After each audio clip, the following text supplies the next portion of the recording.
Hello everyone, आज का हमारा टॉपिक है बैलेंस शीट। आज हम देखेंगे कि प्रोजेक्ट प्लानिंग एंड कंट्रोल में बैलेंस शीट कैसे बनाई जाती है। तो हमारी जो अकाउंटिंग इक्वेशन होती है वो है assets equal to liabilities plus equity, यानी कि एसेट्स एंड लायबिलिटी और इक्विटी की साइड ये जो हमारी दोनों साइड्स हैं वो इक्वल होती हैं। एसेट्स में हम देखेंगे करंट एसेट्स और फिक्स्ड एसेट्स, और लाइबिलिटी में हम देखेंगे करंट लाइबिलिटीज़, कैपिटल और डेट, यानी कि लॉन्ग टर्म जो हमारी लाइबिलिटीज़ हैं।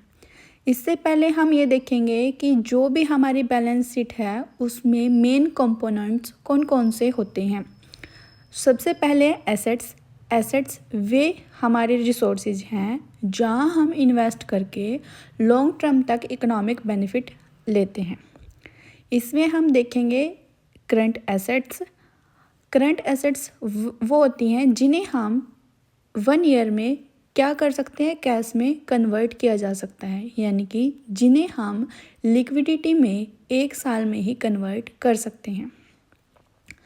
फर्स्ट है कैश, यानी कि जब कैश इन हैंड, तो उसे हम क्या बोलेंगे कि ये हमारी करंट एसेट्स हैं, क्योंकि कैश बहुत ही ज़्यादा लिक्विडिटी फॉर्म में है। सेकंड है मार्केटेबल सिक्योरिटीज़। मार्केटेबल सिक्योरिटीज़ ऐसे निवेश, ऐसे इन्वेस्टमेंट हैं जिन्हें हम आसानी से मार्केट में सेल करके पैसा ले सकते हैं, यानी कि ये भी हमारी हाई लिक्विडिटी है। इसी रीज़न से इसे हम करंट एसेट्स में इंक्लूड करेंगे।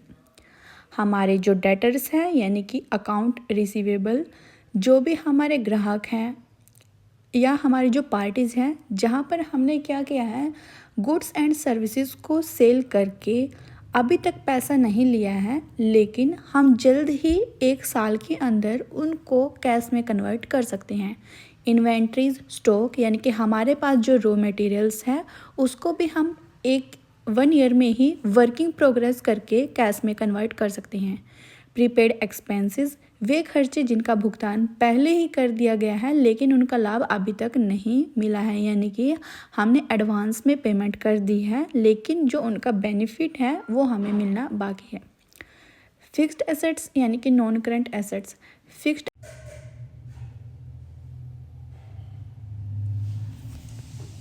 Fixed assets, non current assets, इसमें क्या होता है, जब हम अपनी एसेट्स में लॉन्ग टर्म के लिए इन्वेस्ट कर सकते हैं, यानी कि इन्हें हम सेल या परचेज़ नहीं करते बल्कि इसके द्वारा हम अपना बिजनेस में यूज़ करके प्रॉफिट अर्न करते हैं। उसके बाद जैसे कि लैंड हो गया, प्लांट एंड मशीनरी हो गया, फर्नीचर्स हो गया।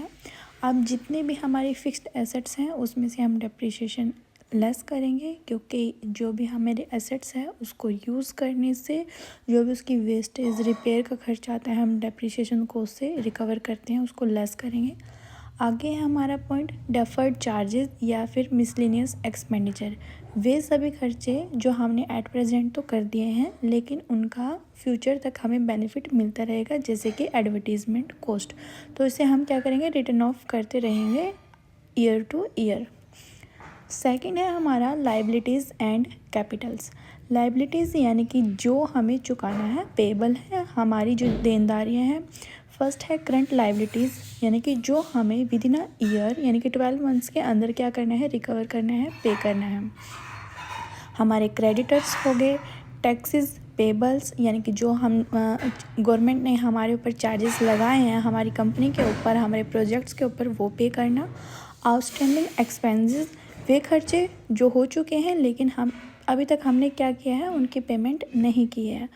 उसके बाद है प्रपोज्ड डिविडेंड। प्रपोज्ड डिविडेंड वो है जो हमें अपने प्रॉफिट का कुछ हिस्सा शेयर होल्डर को देना होता है। हम प्रॉफिट के 2 पार्ट करते हैं, फर्स्ट होता है डिविडेंड, सेकंड होता है रिटेन अर्निंग। डिविडेंड जो हमारे शेयर होल्डर हैं उनको हम डिस्ट्रीब्यूट कर देते हैं।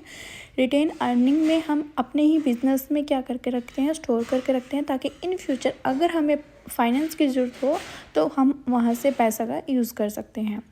प्रोविज़न्स, यानी कि ज्ञात देनदारियों के लिए अलग रखी गई राशि, यानी कि हमें पता है कि ये हमारी देनदारियां हैं, यानी कि हमारी लाइबिलिटीज़ हैं, लेकिन उनकी हमें पेमेंट एक्यूरेसी से नहीं पता, अनसर्टेन है, इसलिए उनके लिए प्रोविज़न मेंटेन करना।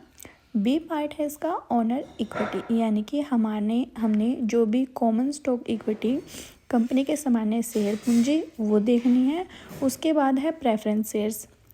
लास्ट पॉइंट है रिजर्व एंड सरप्लस, यानी कि जो हमारा प्रॉफिट का वो पार्ट जो डिविडेंड देने के बाद बच गया और अपने कंपनी में रखा है, ताकि इन फ्यूचर हम अपने बिजनेस को उस पैसे को लगा के एक्सपेंड कर सकते, और या फिर कोई भी अनसर्टेनिटी आए तो उसको हम रिकवर कर सकें।